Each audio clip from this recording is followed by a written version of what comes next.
নমস্কার বন্ধুরা, আজকে আমরা বানাতে যাচ্ছি মুগ ডাল মাঠরি, যেটা রাজস্থানের একটা ডিশ। তার জন্য মুগ ডালকে গরম জলে 2 ঘন্টা ভিজিয়ে রেখে দেব।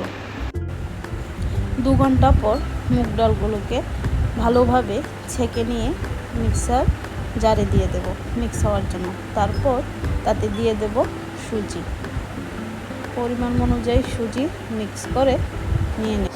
তারপর মিক্স করে রাখা সুজি আর মুগ ডালের মধ্যে দিয়ে দেবো লঙ্কা গুঁড়ো, জিরে গুঁড়ো, কালো জিরে, হলুদ গুঁড়ো আর পরিমাণ মতো ময়দা। তারপর দিয়ে দেবো পেঁয়াজ কুচি, ধনিয়া পাতা কুচি, রসুন কুচি, একটু আস্তা জিরে, আদাটা কুড়িয়ে দেব।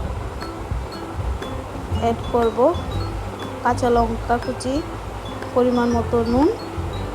তারপর ডোটাকে এইভাবে মেখে নেব। ডোটা একটু শক্ত হবে যাতে ক্রিস্পি হয়। আমরা যেটা বানাবো এটা যাতে ক্রিস্পি হয়, সেই জন্য ওটা একদম নরম হবে না, রুটির মতো যাতে বলা যায় ওই রকম বানিয়ে নেবেন। তারপর এইভাবে রুটির মতো লেচি কেটে রুটির মতোই বলে নেবেন।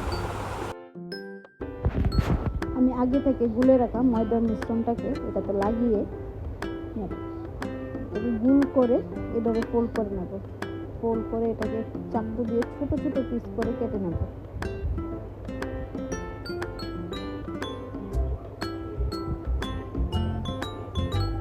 পিসগুলো কাটা হওয়ার পর আমি এই রকম শেপে এগুলোকে বলে নেব।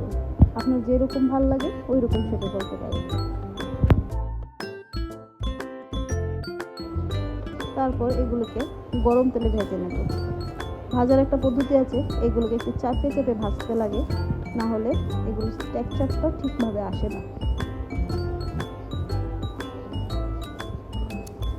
এগুলো গোল্ডেন ব্রাউন হওয়া পর্যন্ত এগুলোকে ভাজতে থাকবেন।